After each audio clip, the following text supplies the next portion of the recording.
Hi everyone, this is the East Coast Economic Update for April the 24th, 2015. A couple of things that I would like you to keep an eye on, stuff that will be occurring probably in the next week, since May the 1st will be falling on Friday.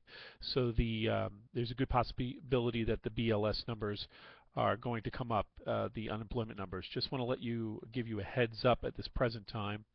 As of March, that's March's numbers, April's going to come out next week, the unemployment rate, the U6 number, which is the one where the United States government tells you what the unemployment rate is presently at 5.5, 5.6, depending on who you talk to. I predict that the U6 number will go down or stay the same, probably down to 5.4 or 5.5 pretty solidly. In reality, the ShadowStats, John Williams ShadowStats.com, has already predicted that it will be around 23.5%. Now, mind you, a couple of things that have occurred since 2010, 2011, which was that the U6 number is based on aspects of not counting anyone who is not asking for benefits. That little joyous thing occurred during the Bush administration in 2001, 2002. The newest version, which happened in 2010, was to start counting people because the numbers weren't going down. Even in U6, it was staying at around 7 to 8% and was holding pretty solidly, and those numbers are bogus. So to add on to the bogusness of the BLS numbers, the present administration decided to count full-time back from 34 hours. It used to be 40 hours, but 34 hours, which happened during the Clinton administration, back to 30 hours. So anybody working 30 hours, which everyone else knows that 30 hours a week is far from full-time, is counted as full-time, and that's how we got from 8 to 6 to 5, 5.5.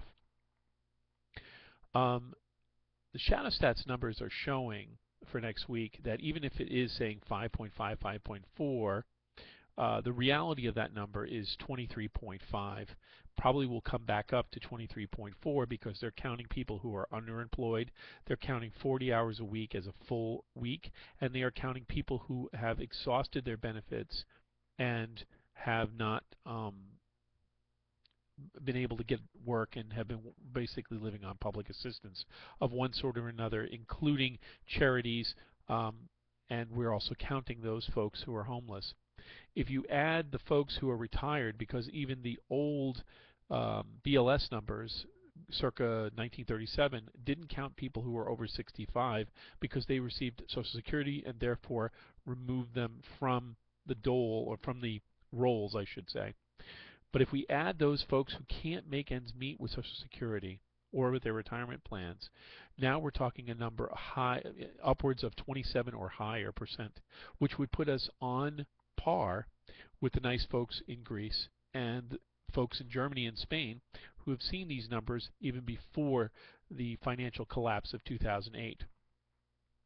Some other things that you need to keep an eye on: they're trying to jack the oil price up, and that has failed, partially because the money contraction continues behind the scenes. All that money that we gave to TARP, all that money that we printed without, with out of and thrown out of helicopters, is now starting to shrink.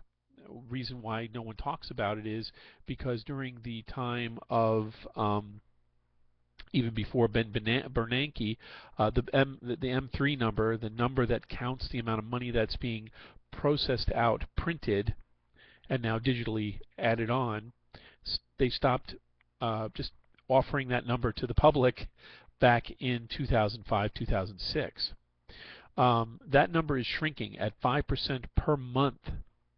So Yellen, the new chairman, the Fed chairman, is shrinking that number, and that is forcing the rise in both the bond market, and eventually is going to cause the Fed funds to raise its interest rates, even though those interest rates are coming now because that money is disappearing from the balance sheets of major banks and groups like Goldman Sachs. So keep an eye on that, because that's what's causing the oil price to drop. The amount of oil in the universe still exists. It's still shrinking. There is a glut because we as Americans, and even China, who has now become our producer of most goods, is not producing because we haven't really bought a lot of stuff. I'm going to have all those links about the core inflation rate and so forth added onto there.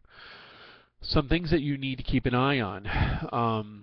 At this point, we, the United States of America, will not have no choice but to start to raise interest rates.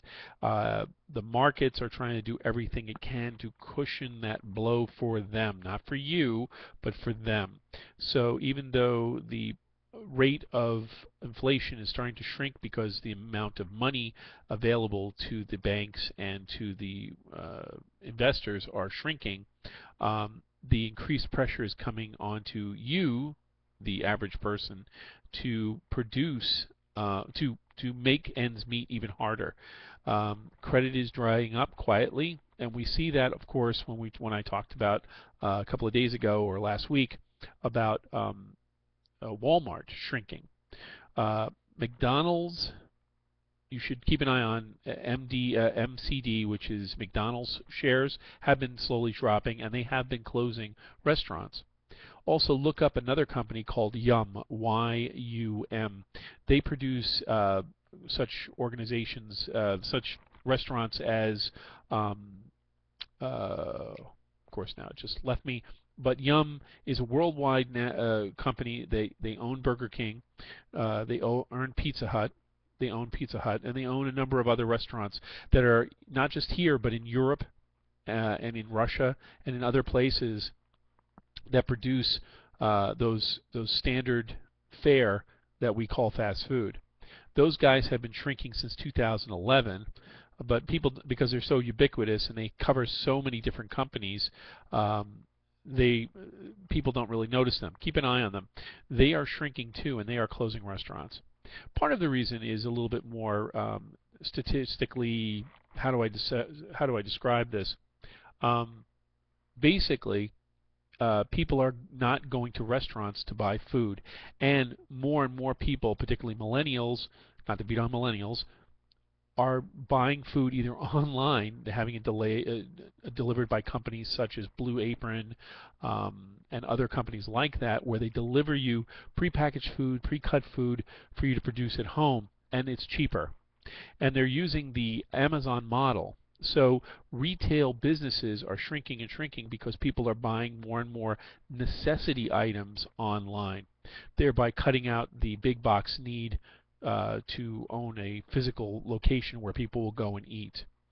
The smaller companies, smaller little like bars and restaurants, such as like sports bars and so forth, still have a presence, but as time moves, and you see this also with cable companies starting to sell bits and pieces of stuff online to watch, like Hulu and so forth, you're going to find that people are going to connect more online, share excitements of watching sports, share excitements of watching television shows online through Twitter, and now their need to congregate with other people. As you know, if you see anybody who is younger than Generation X or Generation Y, they're in this position.